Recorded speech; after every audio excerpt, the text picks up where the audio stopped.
Civil services with Nilesh channel आपका स्वागत करता है। ये चैप्टर है डिफेंस के ऊपर। डिफेंस जो एक बहुत इंपॉर्टेंट चैप्टर है जिसके बारे में जगह जगह पे ठीक से दिया ही नहीं है। करंट अफेयर्स की मैगजीन्स में नहीं मिलता है और ना ही आपको टेस्ट सीरीज में प्रॉपरली मिलता है। इंडिया ईयरबुक डिफेंस के लिए एक बहुत इंपॉर्टेंट सोर्स है एंड डिफेंस से अगर आप सवाल देखेंगे तो हर साल इस टाइम पे यूपीएससी 2 से 3 से 4 सवाल डिफेंस सेक्टर से बना रहा है। So it is important that आप डिफेंस बुक वाला जो ये वीडियो है इसको बहुत अच्छे से कर लें। अब इंडिया ईयर बुक की जो एक्चुअल बुक है वो लगभग 750 पन्ने की है, छोटे छोटे फॉन्ट साइज में है एंड इसलिए उसे कवर करना लास्ट टाइम पे फिजिबल नहीं बन जाता। इस चीज के सॉल्यूशन के लिए मैं लेके आया हूं आपके लिए समरी। इस समरी में हमने निकाले हैं मोस्ट इंपॉर्टेंट फैक्टर्स, जो चीजें सवाल जहां से सवाल बन सकते हैं, यूपीएससी सवाल बना सकता है, वही इसमें हमने इंक्लूड किया है। तो आपका काम आसान कर दिया गया है। Just 178 pages and the job is done. इस बुक को आप मल्टीपल टाइम्स रिवाइज कर सकते हैं और साथ ही साथ कवर अप कर सकते हैं मल्टीपल रिवीजन्स के साथ, सो दैट अगर यूपीएससी इस पे सवाल बनाए तो आप इसके क्वेश्चन जरूर करके आ पाए। चलिए अब आगे बढ़ते हैं। एक और बात, अगर आपको इस बुक की हार्ड कॉपी चाहिए तो आप हमारी वेबसाइट पे जाके विजिट करके ले सकते हैं या फिर आप हमारे नंबर पे भी कांटेक्ट करके ले सकते हैं। लेकिन अगर आप इस बुक को नहीं लेना चाहते तो चिंता वाली बात नहीं है।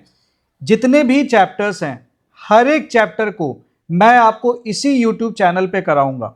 Just remain regular with the videos and आप कवर करते जाएंगे और आप पाएंगे कि आप इस महीने के अंदर आपने इंडिया ईयर बुक अपनी कवर कर ली है। उसके बाद साथ ही साथ 2x की स्पीड पे आप करके रिवीजन भी कर सकते हैं। मोस्ट इंपॉर्टेंट चीज़ है जो मैं आपको बताते चल रहा हूं उसको रिवाइज जरूर करते चलना, ये बहुत ज़्यादा इंपॉर्टेंट है। एक और बात, ये जो बुक है 31 ईयर पीवाईक्यूज 1995 टू 2025, ये आपके प्रीवियस ईयर क्वेश्चंस का एक्चुअली एक शॉर्ट नोट्स है। इससे क्या होगा कि आप बहुत कम पेजेस में जो भी फैक्ट्स हैं जो प्रीवियस ईयर क्वेश्चंस के अकॉर्डिंग इंपॉर्टेंट हैं वो आप कवर कर सकते हैं। ये क्वेश्चन आंसर फॉर्मेट में नहीं है, ये आपको बेसिकली बताती है कि क्या थीम्स है, कहां से यूपीएससी सवाल पूछ रहा है और जो फैक्ट्स आपको याद रहनी चाहिए बिकॉज यूपीएससी ने उन पे पूछ रखा है उससे रिलेटेड ये शॉर्ट नोट्स हैं। सो if you want you can do you can collect this book and इससे आपकी प्रिपरेशन बहुत बेटर हो जाएगी।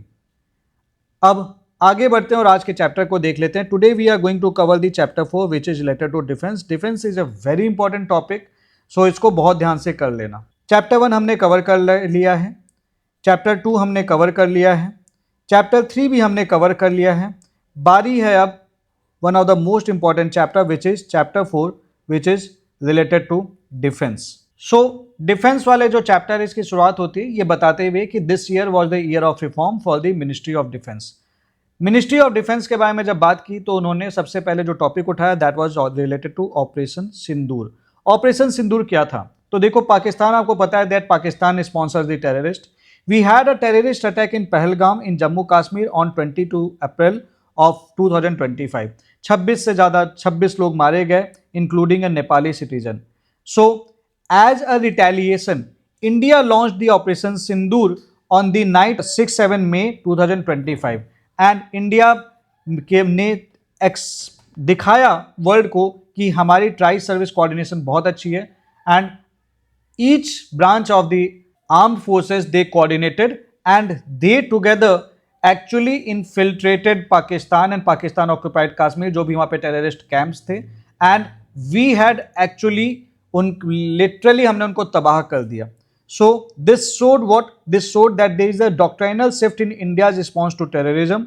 हमने बताया उनको कि now we are not going to tolerate any nuclear threat. Pakistan हर बात पे ही तो बोलता था भैया अपने पास न्यूक्लियर वेपन है। हमने बोला रुक जाओ भैया, थम जाओ, ये बदलता हुआ इंडिया है, ये झुकेगा नहीं, ये मारेगा भी अगर तुम इसके ऊपर अटैक करोगे, सीधी सी बात है।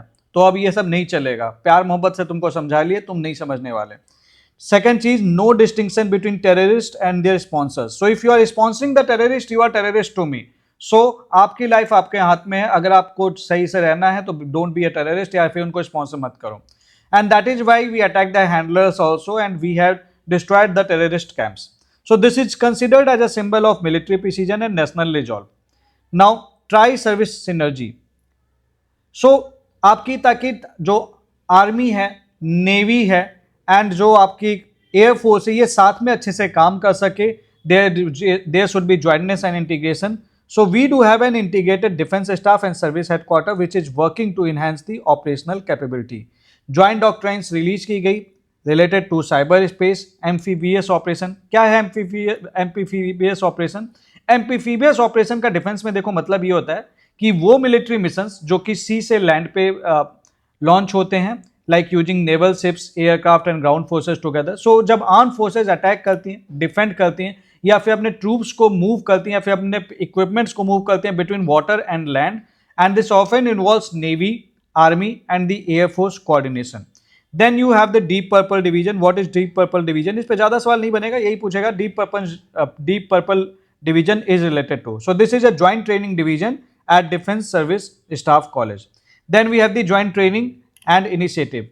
So Joint Service Training Institute में this is based upon the lead service concept. Lead service concept क्या है? अब देखो, मान लो आर्मी है, मान लो नेवी है, and you have the air force. तीनों को साथ में काम करना है. अब हमने किसी को लीडरशिप नहीं दी तो ये ना इसकी बात सुनेगा ना ये इसकी बात सुनेगा. ऐसे केस में हम क्या करते हैं कि हम किसी एक को लीड पे दे देते हैं कि भैया तुम सारा कुछ ऑपरेशन वाले जो भी बेसिक चीजें, you are given the primary responsibility for planning and executing a particular operation. बाकी जो सर्विसेज हैं they are going to what they are going to do, they are going to support you. So इससे क्या होता है, there is the clear line of command, there is clear coordination and there is clear accountability during the joint military operation. 5 institute इस चीज को encourage करने के लिए ऑपरेशनल हैं. Like for the intelligence we have the institute in Pune and यहाँ पे the lead is army. Then we have CBRN. Now CBRN refers to chemical, biological, radiological and nuclear threat. यहाँ पे लीड आर्मी है, this is in Pune. Then we have the law institute, this again यहाँ पे lead army है, that is in New Delhi. Then we have the music के लिए army is the lead, this is in Pachmarhi. And for the catering we have the navy, this is in Mumbai. So ये चीजें हैं. Then cyber training कहाँ पे होगी? So we have the joint training pilot course at information warfare school Bengaluru. Then we have the tri service advance cyber warfare course under multi domain operation. ये इतना important नहीं है. रान संवाद, ये टर्म इंपॉर्टेंट है, आपको बस ये टर्म पता होना चाहिए, what is Ran Samvad. So is the there is the discussion on war, warfare, war fighting among the practitioners. This was held at Mhow. So basically यहाँ पे डिस्कशन होता है भैया वॉर पे, वॉरफेयर पे, वॉर फाइटिंग पे वगैरह वगैरह. सो रान संवाद इज रिलेटेड टू दिस. ज़्यादा सवाल बहुत डेप्थ में नहीं जाएगा, इतना ही बोलेगा कि भैया रान संवाद किससे रिलेटेड है. Then you have the mission Sudarshan Chakra. Mission Sudarshan चक्र का पर्पज ये है, सिंपल सी चीज है, that this is the national security doctrine. 79th independence day पे, this was like in on 2025 from the red fort, mister Narendra Modi he thought, he spoke about कि हमारी एक नेशन वाइड सिक्योरिटी शील्ड होनी चाहिए. हम जितने भी पब्लिक प्लेसेस है we are going to cover them by 2035 so that अगर उन पे कभी अटैक हो so we can protect it. So this is a national security initiative. This aims to develop an indigenous iron dome like air defense system. जैसे Israel के पास अपना iron डोम है, कुछ वैसा ही एक एयर डिफेंस सिस्टम हो जिसमें एडवांस टेक्नोलॉजीज हो, मल्टी लेयर डिफेंस सिस्टम हो, ताकि 2035 तक we are able to protect our critical civil and defence infrastructure. Mission simple है कि हमें एनिमी अटैक्स को न्यूट्रलाइज करना है और हमें इनेबल करना है कि we can swiftly counter strike them and we can ensure rapid precise defense and strength which strengthen India's strategic autonomy. Aim simple है, neutralize enemy defense infiltrations and enhance India's offensive capabilities. सीधी सी बात है. This is inspired by the Sudarshan चक्र of Shri Krishna. Sudarshan चक्र क्या करता था? This जो भी इसे होल्ड करता था ये उसको प्रोटेक्ट भी करता था और जरूरत पड़ने पे अटैक भी करता था. So this is the thing. इसी बेसिस पे इसका नाम ये रखा गया है. Then this is rapid, precise, powerful defense response in strengthening strategic autonomy. Record defense production. तो डिफेंस प्रोडक्शन भी लाइक हमारा बहुत अच्छा, मतलब there is very much improvement. Contribution की मेनली बात कर लेते हैं. So DPSU like defence PSU and other PSUs, इनका कंट्रीब्यूशन 77% है, प्राइवेट सेक्टर का 23% है. मेन चीज़ ये है कि लाइक दिस PSUs का कंट्रीब्यूशन प्राइवेट से ज़्यादा है, ये आपको ध्यान रखना है. और हमारा टारगेट है कि हमें 3 लाख करोड़ का माल बनाना है 2029 तक. सिंपल सी बात है. डिफेंस इक्विपमेंट्स डेफिनेटली, ठीक है, बिजनेस के टर्म्स में हम इसे कहते हैं कि हमने माल बनाया है. सिंपल सी चीज़ है तो बिजनेस के टर्म्स में. So this is something. Then we have the defence export. तो 2024-25 में प्राइवेट सेक्टर ने ज़्यादा एक्सपोर्ट किया in comparison to defence PSU. Target हमारा ये कि हमें 50,000 करोड़ करना है इसे बाई 2029। तो ये टारगेट्स ध्यान रखना, टारगेट पे सवाल पूछ लेगा और हम गलती कर जाएंगे। डिफेंस बजट की बात कर लेते हैं। डिफेंस बजट में we have 1.12 lakh crore for domestic procurement, 25% of these for the domestic private industry is there. So this was the allocation and 13.45% of the union budget was allocated for the defense budget. Then we have the Advanced Medium Combat Aircraft, which is AMCA. Now इसका execution model क्या है कि हमें equal opportunity देने हैं public and private sector को, competitive basis पे proper competition करेंगे, फिर तुमको देंगे कि भैया तुम क्या काम करोगे।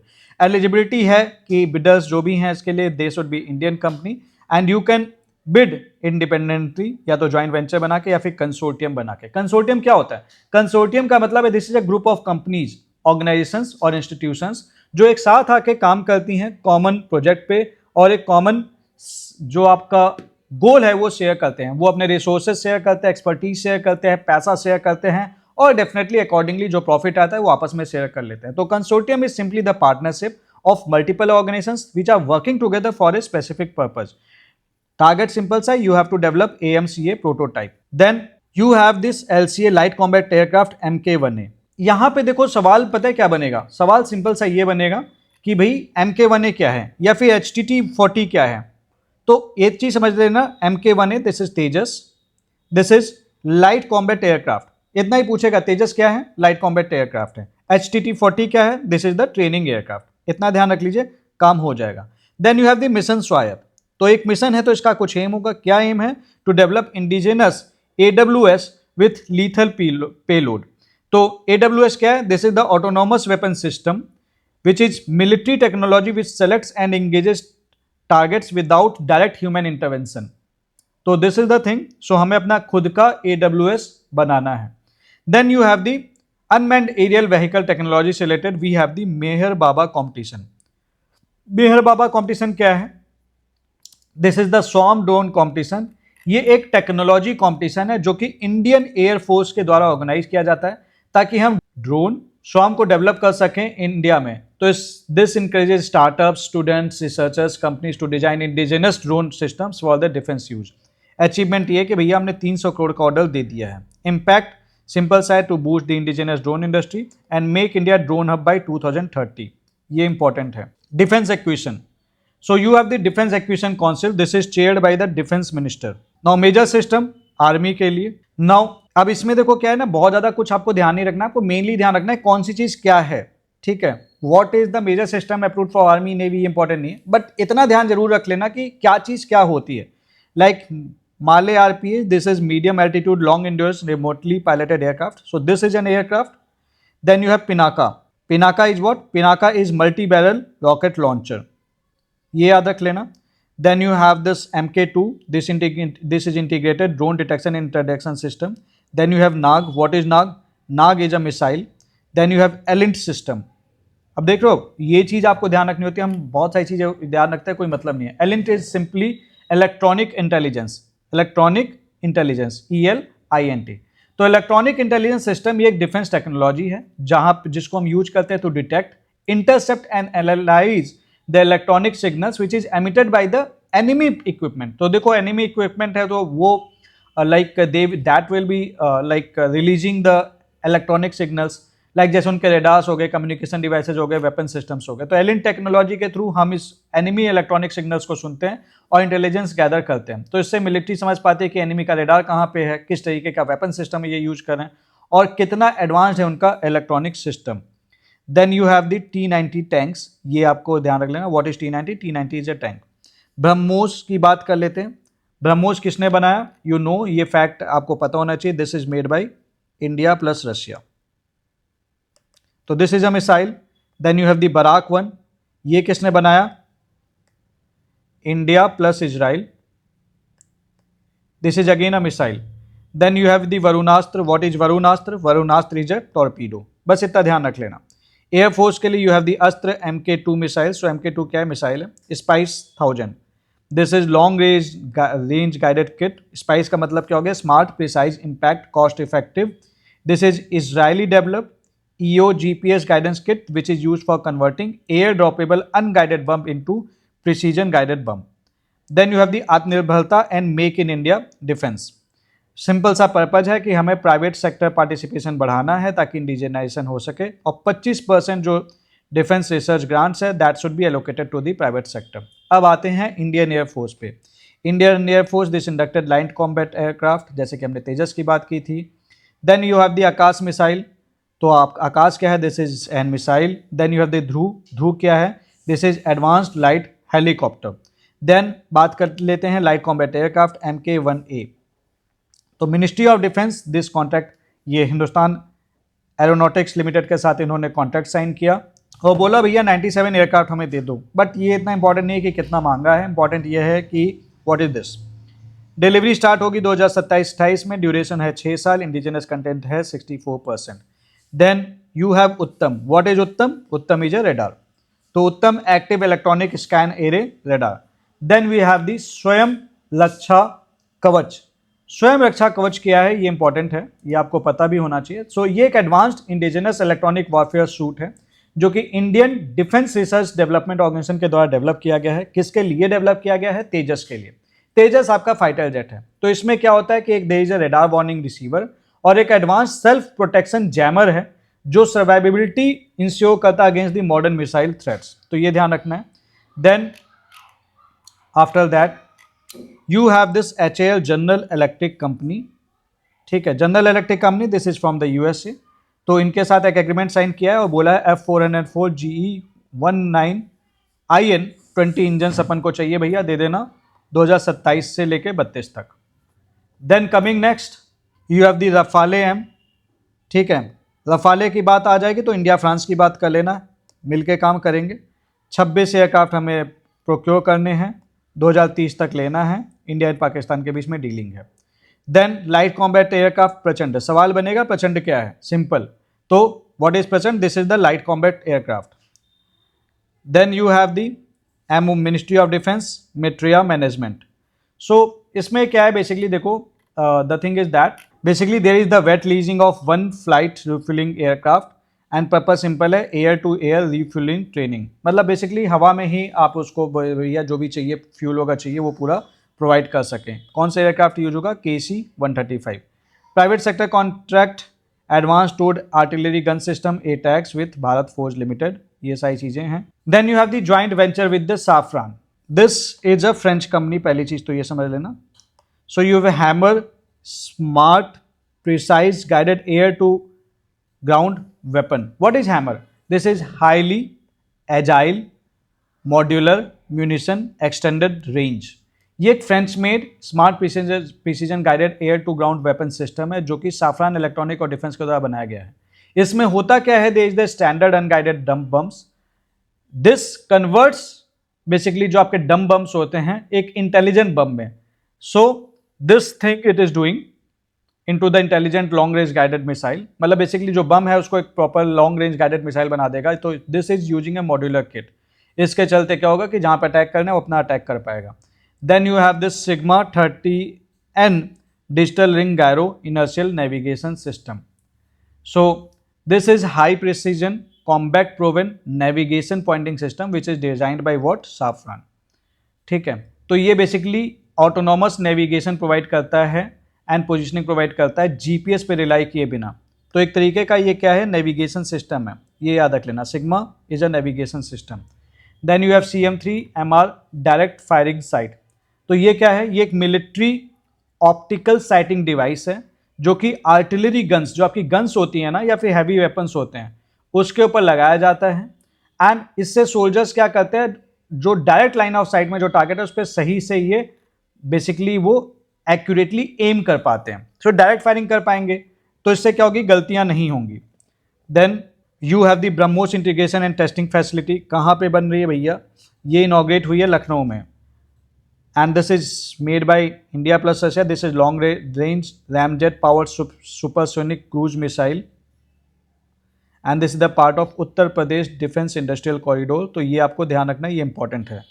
अब प्रेसिडेंट रफाले सॉर्टी, सॉर्टी क्या होता है, देखो डिफेंस और एविएशन में सॉर्टी का मतलब बेसिकली ये होता है कि एक ऑपरेशनल फ्लाइट जो कि एक मिलिट्री एयरक्राफ्ट के द्वारा कैरी की जाती है, मतलब एक प्लेन उड़ा टेक ऑफ किया और वापस जाके लैंड कर गया, तो हमने बोला भैया अपना मिशन कंप्लीट हो गया, अपनी सॉर्टी हो गई।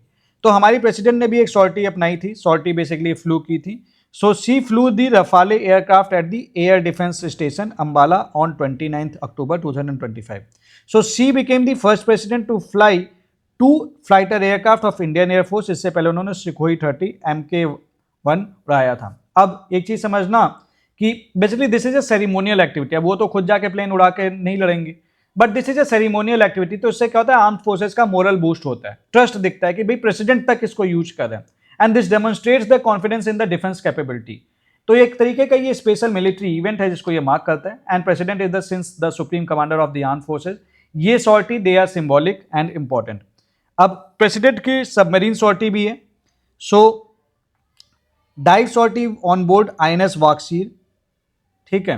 तो जो हमारी प्रेसिडेंट हैं, she dive like INS Vaghsheer पे she went into the submarine and उन्होंने सॉर्टी किया था। तो सिग्निफिकेंस ये, she the second president after APJ Abdul Kalam to undertake submarine sortie. किसमें? वाक्सीर में। Then she witnessed demonstration on board INS Vikrant which is an, Vikrant क्या है, इंडिजिनस एयरक्राफ्ट कैरियर। उसके बाद MiG-21D कमीशन किया गया, ठीक है। MiG-21 तो ये इंडियन एयरफोर्स का जो एयरक्राफ्ट था। सो this is the super sonic jet aircraft. Originally कहाँ किसके द्वारा बनाया गया था? ये रसिया के द्वारा बनाया गया था, ठीक है। तो ये this is one of the most widely used fighter jet in the world, including मतलब इंडियन एयरफोर्स को काफ़ी टाइम तक इसने सर्विसेज दी हैं। तो अब इसे हटा दिया गया है, this has been decommission. Then you have the operation Sagar Bandhu. तो भैया सागर बंधु मतलब सागर का दोस्त, सागर का दोस्त मतलब तुम्हें समस्या होगी तो अपन आ जाएंगे। So there is the humanitarian assistant and disaster relief by the Indian arm forces. जैसे कि हमने हेल्प की श्रीलंका की, क्यों? क्योंकि वहाँ पे आया था साइक्लोन द्वितवा। तो ये आया तो हम लोग बोले भैया कि हम आ रहे हैं, तुम हमारे पड़ोसी हो, तुमको बचाना है, because we are going to launch the operation Sagar Bandhu. ये ध्यान रखना है, दिस इज इंपॉर्टेंट, बस इतना ध्यान रख लेना, इसमें ये फैक्ट इंपॉर्टेंट है। So we gave the immediate assistance to Colombo. INS Vikrant and INS Udaygiri was used. Then what are the departments under the Ministry of Defense? We have the 5 departments: Department of Defense, Department of Military Affairs, we have the Department of Defense Production, Department of Defense Research and Development, and we have the Department of Ex-Servicemen Welfare. अब एक एक करके समझ लेते हैं। Department of defence, तो defence की जो भी पॉलिसी है या प्लानिंग है वो डिपार्टमेंट ऑफ डिफेंस डील करता है। And this handles the defence cooperation with the foreign countries and this is responsible for defence budget. इसलिए ये इंपॉर्टेंट हो जाता है डिपार्टमेंट ऑफ डिफेंस। जितने भी स्टैब्लिशमेंट मैटर्स हैं या फिर डिफेंस रिलेटेड एक्टिविटीज हैं, this is dealt by the department of defence. Then you have the department of military affairs. This is headed by the chief of defence staff as the secretary. किससे deal करता है ये भी देख लेते हैं। This deals with the promotion of jointness in procurement, training and staffing, restructuring of military commands and the promotion of indigenous equipments. अब बात कर लेते हैं डिपार्टमेंट ऑफ डिफेंस प्रोडक्शन की। So this handles defence production matters, indigenisation of imported stores, equipments and spares, and the planning and control of production unit of ordnance factory board and defence public sector undertaking. Then you have the department of DRDO, Defense Research and Development, not DRDO, Defense Research and Development. So this is responsible for, जाहिर सी बात है यहाँ पे research लिखा हुआ है तो रिसर्च एंड डेवलपमेंट ही हो रहा होगा। तो research, design and development of equipment required by the services. Then you have the ex serviceman welfare, तो ये resettlement, welfare and pension matters वगैरह देखता है। अब आते हैं डिपार्टमेंट ऑफ डिफेंस पे, जो कि मोस्ट इंपॉर्टेंट डिपार्टमेंट है। एज यू कैन सी सारा मेन काम यही कर रहे हैं। So this is mandated with defence of India and every part there of including the defence policy. और ये किससे किससे डील करता है? This deals with inter service organisation, defence account department, canteen store department, Indian coast guard, national cadet corps, border road organisation, institute for defence studies and analysis, national defence college.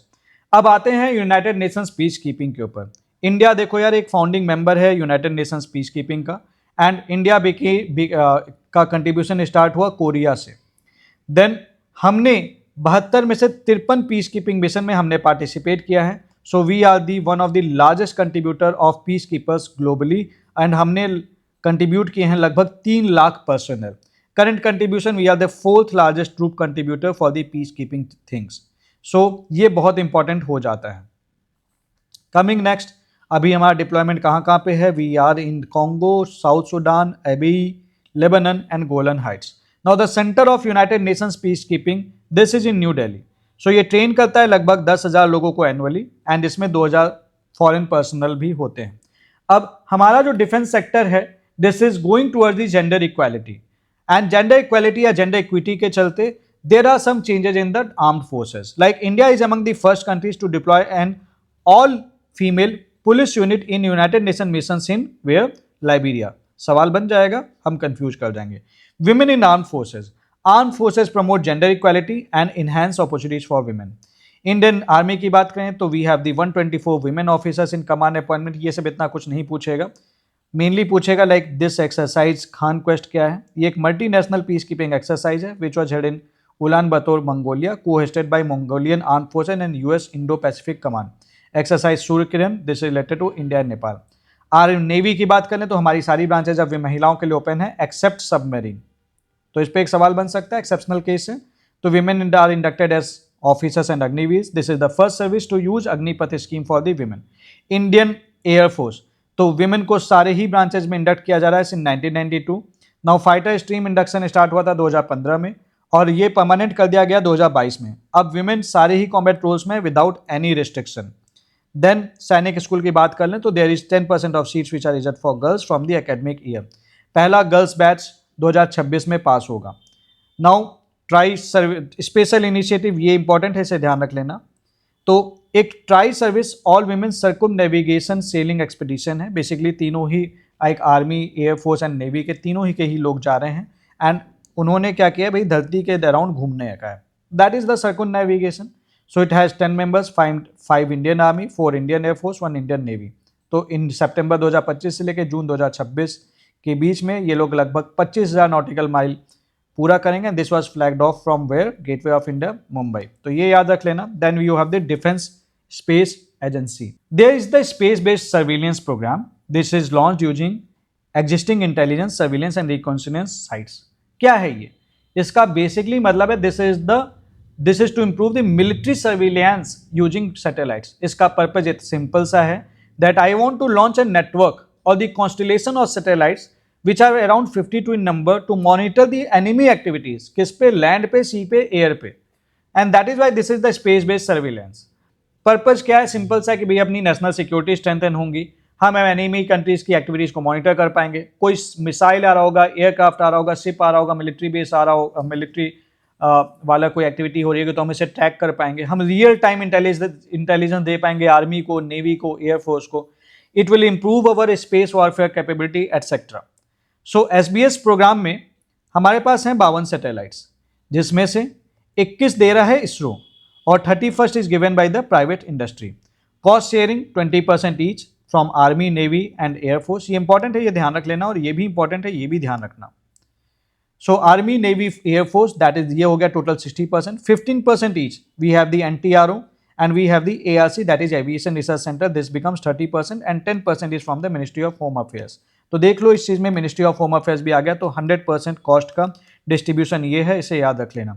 Approval was given by the cabinet committee on security in November 2024. This conducted the first service space exercise which is known as the Antariksh Abhyas 2024.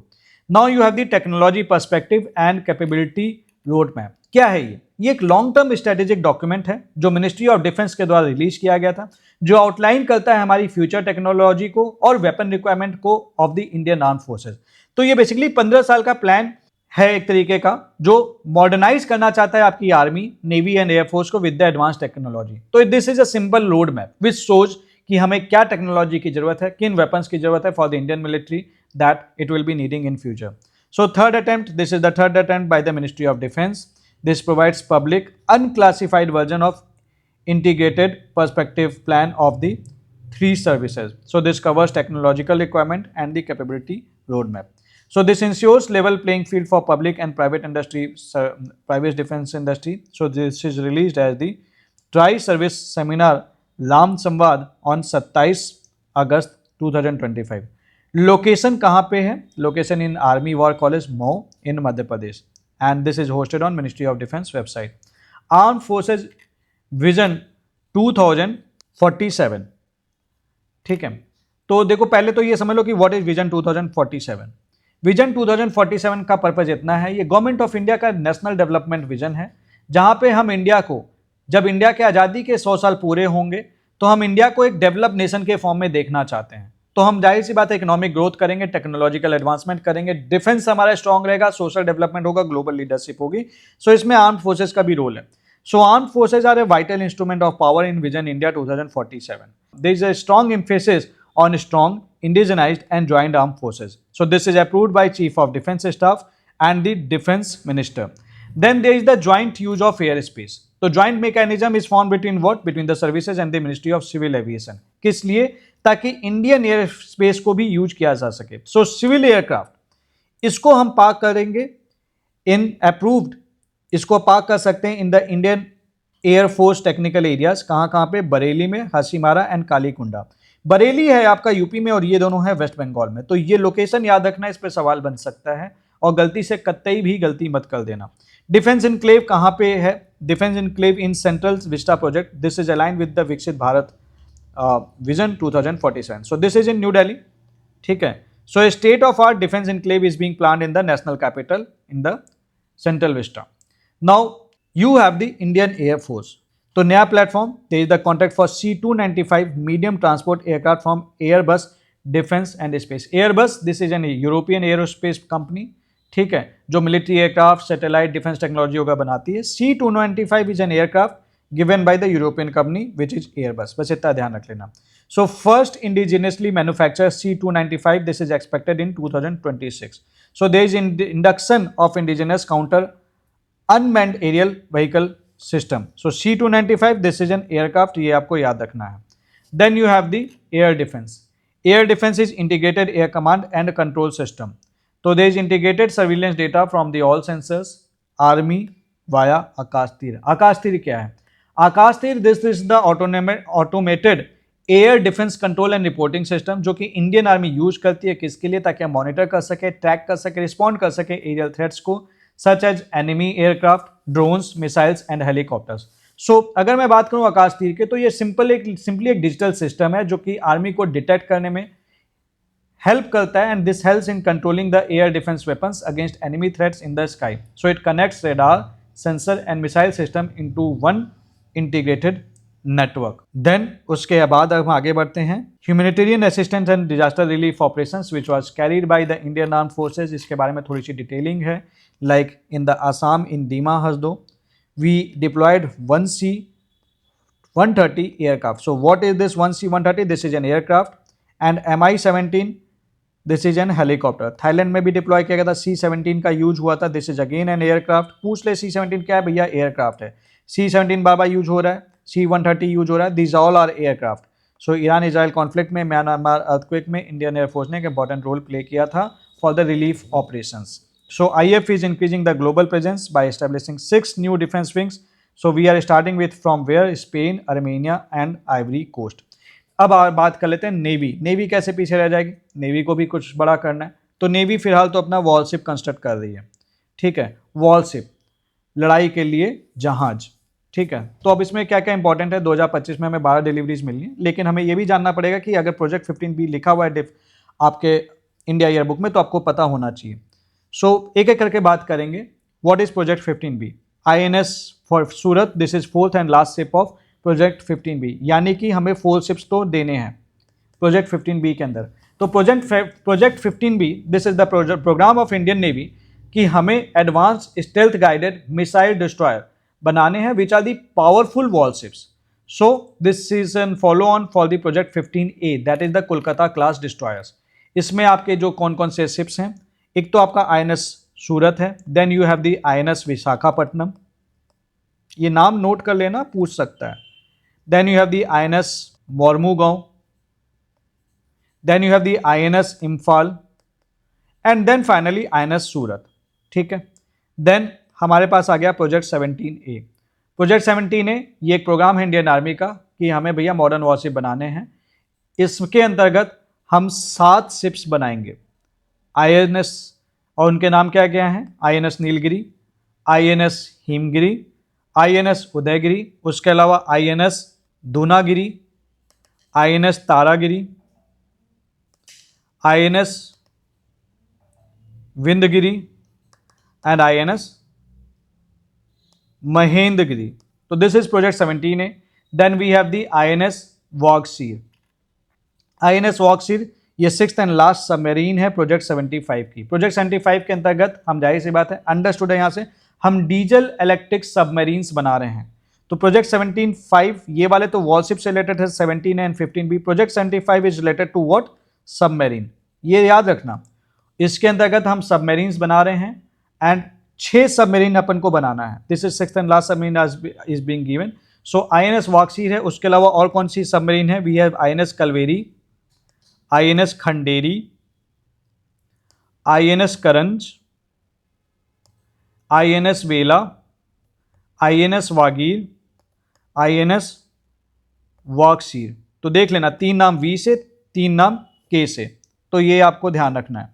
Then you have this INS Tamal. सो INS Tamal ये commission किया गया था 1 जुलाई 2025 को at the Yantar shipyard, Kaliningrad, Russia. INS Ikshak की बात कर लेते हैं। This is the third ship of survey vessel.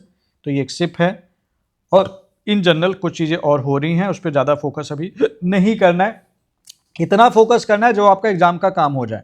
Then you have the Indian coast guard. Indian coast guard की बात कर लेते हैं तो हमारे कोस्ट गार्ड भैया, we have the largest coast guards in the world. एक रीजन ये भी है कि हमारी पॉपुलेशन भी बहुत ज़्यादा है, कंट्री में लोग भी बहुत ज़्यादा हैं, तो प्रोटेक्शन के लिए हमें कोस्ट गार्ड्स होगा की भी जरूरत अच्छी खासी पड़ेगी। एक रीजन ये भी है, this is one of the reason.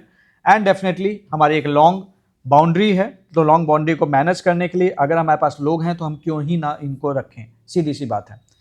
तो स्टैब्लिश इन 1977।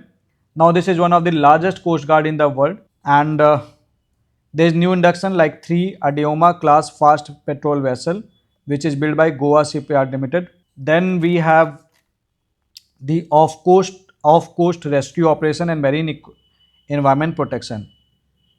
इसका काम भी ये करते हैं, जैसे कि आपका MLC एल्सा 3 इंसिडेंट हुआ था। तो भैया लाइबेरिया का एक वेसल जा रहा था, वो टूट गया, डूब गया, तो उसके चलते पॉल्यूशन हो रहा था, तो इन लोग ने इन सारे 24 जितने भी इनके लाइबेरिया के जो ये क्रू मेंबर्स थे इनको बचा लिया। This is some of the good work that they are doing. Then you have this June 2025 में एक कंटेनर वेसल था which was MP Wan Hai 503। तो ये पूछ लेगा MP Wan Hai 503 is what? This is a container vessel, ठीक है। Singapore की तरफ जा रहा था, सो मेरी आग लग गई, बचा लिया, सिंपल सी चीज़ है, इसमें ज़्यादा कुछ है नहीं। देन अगर मैं बात करूं आगे तो Indian coast guard ships that has been deployed in mission for कहाँ पे? Yemen, Djibouti and Sudan. उसके बाद the commission ranks of Indian army, navy and air force. इस पे सवाल आ रखा है, यूपीएससी ने पहले भी पूछ रखा है, तो make sure that you remember this. ये बहुत इंपॉर्टेंट है। सिंपल कंपैरिजन था, 3 टेबल थे और बोला भैया कौन किसके बराबर है, कौन सा पूरा सही है। तो जनरल के साथ में आर्मी का जनरल, नेवी का admiral is same as the air chief marshal of air force. Similarly ये 1 है, ये 2 है, ये 3 है। वीडियो पॉज करो, इसे नोट कर लो, स्क्रीनशॉट ले लो, लेकिन इसे याद जरूर कर लो। प्रीवियस क्वेश्चन है, जस्ट पिछले या उसके पिछले साल ही आया था। इस सवाल में गलती मत करना, ये आपके इंडिया ईयर बुक से आया था। पूछते ना कहाँ से सवाल आते हैं, भैया यहाँ से सवाल आते हैं, तो ये सवाल आ रखा है, ये याद कर लो। गलती से भी गलती मत करना, बहुत जगह पे डेटा ही गलत दे रखा है, पता नहीं क्यों, इसमें कौन गलत डेटा देता है, लेकिन देते हैं लोग, क्या करोगे। तो ये आपको मैंने बता दिया, ये पूरा का पूरा आपको याद होना चाहिए। 9 × 3 ये 27 है, 27 पोस्ट हैं, ये सारी पोस्ट का कंपैरिजन विथ कंपैरिजन याद रखना, विथ कंपैरिजन याद रखना, ये इंपॉर्टेंट है। कौन ऊपर है कौन नीचे है, आज की पहले इसका कंपैरिजन पूछ दिया, कल की डेट में मान लो कि ऐसा कंपैरिजन पूछ लेगा, बोलेगा भैया जनरल ऊपर है कि लेफ्टिनेंट जनरल है कि मेजर जनरल है कि ब्रिगेडियर है, तो ये भी ध्यान रखना है आपको, ये गलती नहीं करनी है। So make sure that you remember this. आगे बढ़ते हैं अग्निपथ स्कीम पे। अग्निपथ स्कीम क्या है? अग्निपथ स्कीम सिंपल सा है, this is the transformational change, कि भैया हमें आर्म फोर्सेस का ह्यूमन रिसोर्स मैनेजमेंट में कुछ ट्रांसफॉर्मेशंस करने हैं। एक चीज़ ये है कि हमें जो प्रोफाइल है वो थोड़ी यूथफुल बनानी है। So youth are equated as Agniveer for 4 years, 4 साल के बाद 25% लोग को हम रखेंगे, बाकी लोग को टाटा बाय बाय बोलेंगे, लेकिन उनको रिजर्वेशन देंगे ताकि वो लोग कुछ कर सकें। So first batch tenure ends in December 2026। वो अलग बात है कि अगर कहीं और पे नौकरी देनी तो आर्म फोर्सेज में ही रख लीजिए, आर्म फोर्सेज भी अच्छे खासे लोग रहेंगे ताकि ये लोग को कहीं और भटकना ना पड़े। बट ठीक है, गवर्नमेंट की मर्जी है तो क्या ही कर सकते हैं, सिंपल हमें पढ़ना है और यूपीएससी सवाल पूछ ले तो बता देना है। Then achieves the youthful profile of armed forces, motivated, disciplined and skilled citizen after service, etc. ये सब अंडरस्टूड है। Post service opportunities and reservations, ministry of home affairs में। अब देखो ये चीज़ है ना, ये चीज़ थोड़ा सा क्वेश्चन उठाती है कि अगर हमें रिजर्वेशन देना ही है और हमें इनको मौका देना ही है तो हम इनको आर्म फोर्सेस में ही रहने दें। आर्म फोर्सेस के पास ऑलरेडी बहुत काम है, आप उनको काम मतलब there is a lot of thing that they can do and they can contribute. 4 साल आर्मी में रहने के बाद वो फिर एकदम से रिटायर कर देना, वो थोड़ा सा again the thing is that there is a lot of controversy around it. ये वीडियो लंबा हो जाएगा, सो अभी हम उसमें नहीं पढ़ते हैं। पोस्ट सर्विस अपॉर्चुनिटीज की बात कर लेते हैं। तो मिनिस्ट्री ऑफ होम अफेयर्स के बारे में बात करते हैं। तो there is the 10% horizontal reservation in the central armed police force including Assam rifle, and ministry of home affairs that has advised states and UTs for the police reservation. Ministry of Railway में there is 10% reservation in railway protection force. There is 10% in the level 1 post. There is 5% in level 2 to 7 post. Then you have the Ministry of Defence. Ministry of Defence में there is the 10% horizontal reservation in all posts. Then you have the Border Road Organization. There is the proposal of 25% reservation. अभी proposal है, complete नहीं है.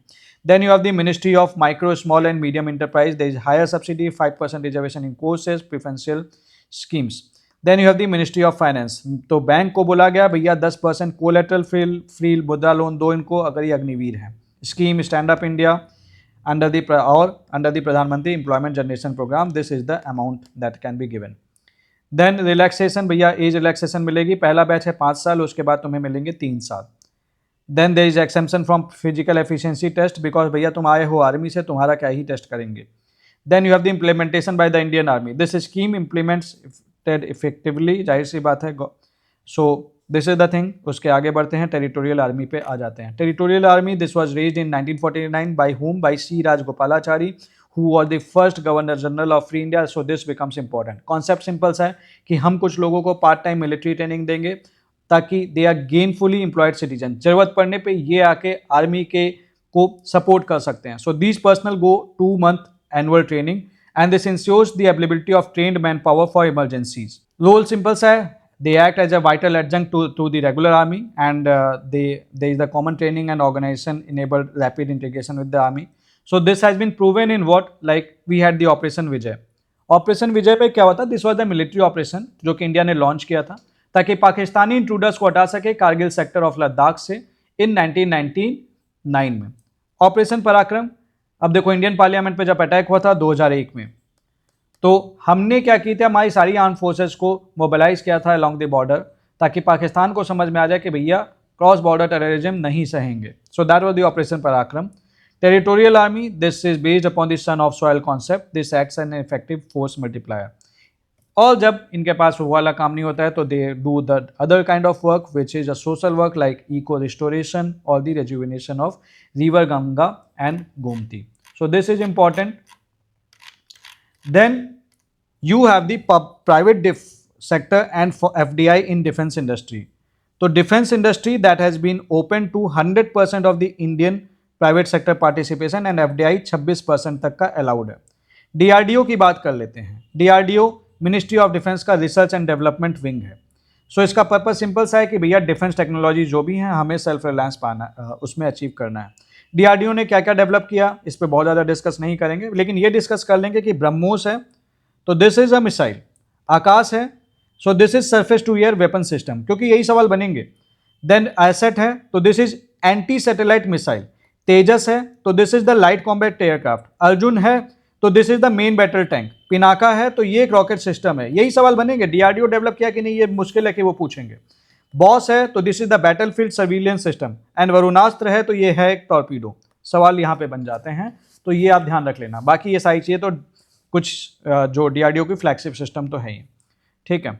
अब इसमें यहाँ पे confuse मत होना, यहाँ पे देखो रशिया तो है ही है कहीं ना कहीं, बट इंडिया के साइड से डीआरडीओ मेहनत कर रहा है साथ में। Then you have the technology development fund, so this is the flagship programme under the make in India initiative. इसमें क्या होता है कि हम 50 करोड़ की फंडिंग प्रोवाइड करेंगे as a grant to the industry, ताकि आप deep tech and cutting edge technology जो अगर पे डेवलप कर सको, and you promote the private sector participation in development. Then you have the Mudh Nyoma airfield. खास बात क्या है कि this is the newest and the highest fighter capable airbase in Ladakh. यही इंपॉर्टेंट है, कौन बनाया? बीआरओ बना दिया। So this lies at this feet, making it one of the world's highest fighter capable airbase. ये देखो इसकी फोटो थी। अच्छा, पहले वाली जो आपकी इंडिया एयरबुक थी उसमें जनरली वो इमेजेस नहीं देते थे, इसकी स्पेशली इमेज दे रखी है। तो स्पेशली इमेज दे रखी है तो इंपॉर्टेंट हो जाता है, पूछ सकता है कहाँ पे, पहली बात तो यही पूछ लेगा, लद्दाख में, या ध्यान रख लेना। Then you have the defence research and development organisation, क्या क्या अचीवमेंट था, ठीक है, तो ये भी देख लेते हैं। तो you have the Pinaka, Pinaka is what, long range guided rocket. You have the Pralay, Pralay is what, the missile. You have the Astra, which this is beyond range air to air missile. Then you have the MRSAM, this is medium range surface to air missile. You have Gaurav, which is what, long range glide bomb. Then you have the hypersonic missile, which is the long range hypersonic missile. And then you have the Akash Prime. Akash Prime is what, this has destroyed high speed unmanned aerial targets at this, so this is basically a missile. Then you have the Agni Prime, this is again a missile. So this was launched from rail-based mobile launcher. Then you have the border road organization. Border road organization जाहिर सी बात है, main तो काम ये हो गया, word से क्लियर है कि बॉर्डर पे रोड बनाने का है। This functions under the ministry of defence as an inter service organisation. ये ministry of road transport and highways के लिए कंस्ट्रक्शन करता है, रोड्स बनाता है, मिनिस्ट्री ऑफ होम अफेयर्स के लिए करता है, and ministry of external affairs के लिए करता है। And this works in the border states and Bhutan में भी अपनी सर्विसेज देता है। रोल सिंपल सा है, to meet strategic defence needs and drive the infrastructure development. तो पहले 2 प्रोजेक्ट थे, अब 11 स्टेट्स में काम कर रहा है, 3 यूटीज एंड भूटान पे काम कर रहा है, तो ये इतना इंपॉर्टेंट नहीं। व्हाट इज इंपॉर्टेंट, एक तो है ट्रांस कश्मीर कनेक्टिविटी, एक मेजर प्रोजेक्ट है इसके पास जो कि पूंछ से सोनमार्ग तक ये कनेक्ट करेगा। Now tunnels are at Sadhna pass, Sadhna pass is in Kupwara Jammu Kashmir, this connects Karnah sector. Then you have this P Gali, P Gali is in Pir Panjal range, ये मुगल रोड पे है। Then you have the Z Gali, this is near line of control in Jammu Kashmir, this is an strategic military route. And then you have the Rajdhan pass which is in Bandipora Gurez in Jammu Kashmir, so this gives access to the Gurez Valley. So trans Kashmir connectivity में ये tunnels हैं। तो ये सवाल बन सकता है कि ये क्या है भैया, ये नाम the term P Gali, Z Gali, Rajdhan, so what is this, this is are the tunnels, ठीक है। तो ये फेज वाइज कंडक्ट किया जाएगा। Then you have this what, you have this Shyok tunnel. Shyok tunnel का पूरा नाम है Darbuk Shyok Daulat Beg Oldie road for the all load connectivity. So this provides the all load connectivity for the Indian arm forces near what, near India China border. कहां पे है ये, लद्दाख में है। किसके अलोंग है, श्योक रिवर के अलोंग है। क्या कनेक्ट करता है, दरबुक को श्योक से, श्योक को दौलत बेग ओल्डी से कनेक्ट करता है। And this is very close to what, Karakoram pass which is an important strategic area. कुछ की रीजनल प्रोजेक्ट्स हैं जैसे कि करबारा देवासर रोड, बस इतना याद रख लेना, ये राजस्थान में है। बाकासर नवसरी रोड ये राजस्थान में है। This is inter state link to Gujarat, किसको कनेक्ट करता है, राजस्थान और गुजरात को कनेक्ट करता है। देन जम्मू कश्मीर की बात करें, so there is the progress in Sungal, Naushera and Kundi tunnels. So ये क्या है, ये टनल्स हैं, ये इंपॉर्टेंट है। Then you have the Zojila pass which was reopened after 32 days. Zojila pass कहाँ पे है, जम्मू कश्मीर में।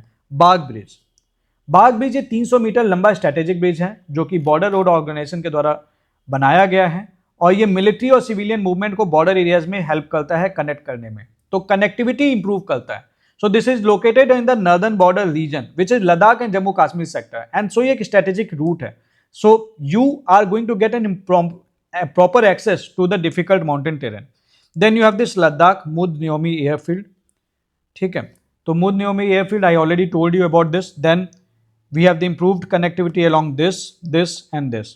तो ये एक बार पढ़ लेना, अपने आप में क्लियर है। वीडियो पॉज करिए, इसको एक बार बस रीड कर लो, नोट कर लो, पूछ लेगा सिंपल सा ये कहाँ पे, ये सारे लद्दाख में है, ध्यान रख लेना। देन हिमाचल प्रदेश की बात कर लेते हैं। तो यू हैव सिंकुल्ला टनल। सिंकुल्ला टनल कहाँ पे, हिमाचल प्रदेश में। ये वर्ल्ड की हाईएस्ट टनल है, सबसे ज्यादा ऊंचाई पे, तो ये इसलिए इंपॉर्टेंट बन जाता है ये हिमाचल प्रदेश में। अब ये सब फैक्ट्स आपको कहीं और कहाँ मिलेंगे, आपको इंडिया ईयर बुक में ही मिलेंगे। So first blast was initiated in 2024. This will ensure all weather connectivity to Ladakh. Uttarakhand में Gunji Kutti Jolingkong road. We have the Baluwat तवागढ़ घटियाबगढ़ लिपू लेक रोड, ठीक है। Then there is the improved access to Kailash Mansarovar ओम पर्वत एंड आदि कैलाश। सिक्किम में you have the Indrani bridge, कहाँ पे है, सिक्किम में। Then you have the Kupup Serongthong road which is linking Jawaharlal Nehru Marg and Zuluk axis. Then you have the Arunachal Pradesh. Arunachal Pradesh, you have the Sela tunnel on Balipara Charduar Tawang road. So this is the highest tunnel of India, 13,000 feet पे है। तो ये important है, कहाँ पे है? आपका अरुणाचल प्रदेश में है। Then you have the Arunachal frontier highway and the land was acquired for 276 kilometre. इस पे काम like 20 kilometre surfacing has been completed. Then कुछ इंटरनेशनल प्रोजेक्ट्स लाइक हम भूटान में काम कर रहे हैं, बॉर्डर रोड ऑर्गेनाइजेशन काम कर रही है। So there is the confluence Ha road, there is one Toksing Thimphu road, there is Paro international airport, कहाँ पे है? This is in Bhutan. Strategic project, कुछ और स्ट्रेटेजिक प्रोजेक्ट पे काम चल रहा है, दैट इज द फेंसिंग करनी है like Indo Myanmar border fencing. So कौन कौन से स्टेट्स कवर हैं इसमें? मणिपुर, नागालैंड, मिजोरम, अरुणाचल प्रदेश। एक चीज़ और ध्यान रख लेना, आपके दिस मणिपुर से कौन कौन से स्टेट्स बाउंड्री बनाते हैं, ये सवाल इंपॉर्टेंट बन जाएगा। इसीलिए इंडो म्यांमार बॉर्डर फेंस, तो बॉर्डर कर रहे हैं तो जाहिर सी बात है बॉर्डर के साथ कौन कौन से स्टेट्स हैं जो बाउंड्री बनाते हैं, ये मुझे आप कमेंट सेक्शन में बताओ ताकि मुझे पता चले कि आप सीरियसली इस वीडियो को देख रहे हो और आप भी फोकस कर रहे हो। अब लेफ्ट विंग एक्सट्रीमिज्म की बात कर लेते हैं, यहाँ पे भी रोड्स बनाते हैं ये। So roads like Toram, Kondapalli, Sirgar Poovarti, Kondapalli Dharavaram, Poovarti, Kondapalli, Poovarti, Godumada. So this is the thing and this is in Chhattisgarh. कुछ रिकॉर्ड अचीवमेंट्स हैं like we have the Brangsa bridge which is on Syok River in Ladakh. This is recognized by the World Book of Records and this is the world's highest multi-span bridge at 14,900 feet. तो ये important है, इसे ध्यान रख लेना। Then you have the National Cadet Corps. So this was established under the National Cadet Corps Act 1945. तो basically national building में ये हेल्प करता है नेशनल कैडेट कॉर्प्स, इसको एक्सपैंड करना है। हमारी टारगेट क्या है? 20 लाख नेशनल कैडेट कॉर्प्स, मतलब हमें नेशनल कैडेट्स चाहिए बाय 2041। गर्ल्स का enrolment that has been increased by from 25% to 40%, this is the main thing. And environmental initiatives वगैरह वाला काम करते हैं लाइक प्राइम मिनिस्टर एक पेड़ माँ के नाम, तो 9.5 लाख विलेज ट्रीज लगाए गए थे 5 लाख कैडेट्स के द्वारा एक दिन के अंदर। Then we have the operation Sindoor, यहाँ पे 75,000 कैडेट्स ने पार्टिसिपेट किया था इन जनरल और ये कोऑर्डिनेशन में हेल्प करते हैं। देन यू हैव द केंद्रीय सैनिक बोर्ड। केंद्रीय सैनिक बोर्ड बेसिकली ये वॉर वीडोज, डिसेबल्ड सोल्जर्स और एक्स सर्विसमैन एंड डिपेंडेंट्स के लिए बनाया गया एपेक्स बॉडी है, जहाँ पे इनको फाइनेंशियल असिस्टेंस दिया जाता है ताकि थ्रू दी 14 वेलफेयर स्कीम से, ताकि ये लोग प्रॉपरली चीज़ों को लाइक जो भी चीज़ें हैं लाइक अपनी लाइफ अच्छे से जी सकें। So this was something about this chapter defence. बहुत इंपॉर्टेंट चैप्टर है, इसको वीडियो को मैं आपको यही सलाह दूंगा यार 2 से 3 बार देख लेना, आपको अपने आप ही याद हो जाएगा। और 2x की स्पीड में देख लेना, देख जरूर लेना, इससे कई सवाल बनेंगे और बन सकते हैं। आप गलती कर दोगे तो मेक श्योर कि आप वो गलती ना करें, इसीलिए इंडिया ईयर बुक एज देता है। आपने कई सारी इन्फॉर्मेशन देखी होगी, आपको नहीं मिलेगी कहीं पे, इंडिया ईयर बुक में मिलेगी, तो जरूर कर लेना। और वीडियो अगर समझ में आई तो अपने फ्रेंड्स लोगों को भी सजेस्ट करते चलना कि वो भी इन वीडियोज़ को देख लें ताकि उनकी हेल्प हो सके। अगला चैप्टर होगा लॉ एंड जस्टिस पे, जिसमें हम लॉ एंड जस्टिस में जो देखो लक्ष्मीकांत वाला तो हम कवर कर नहीं रहे हैं, तो उसके अलावा बाकी जो चैप्टर्स हैं मतलब बाकी जो फैक्ट्स हैं वो हम कवर करेंगे। So there are lot many things in the law and justice जो हम कवर करेंगे। एक और बात, अगर हार्ड कॉपी आपको चाहिए तो यहाँ से ले सकते हो www.nilesh.ai442 या फिर इस नंबर पे कांटेक्ट करके भी आप ले सकते हो। अदरवाइज वीडियो सारी आ रही हैं, टेंशन नहीं लेना है, पढ़ाई भी रुकनी नहीं चाहिए, पढ़ते रहना है। मैं आपके साथ हूँ, पूरा इंडिया ईयर बुक कवर कराऊंगा। ऐसा नहीं करूंगा कि भाई एक चैप्टर पढ़ाया 2 चैप्टर छोड़ दिए, ये सब कुछ नहीं। सीक्वेंस से आ रहे हैं वीडियोस, कवर करते चलना।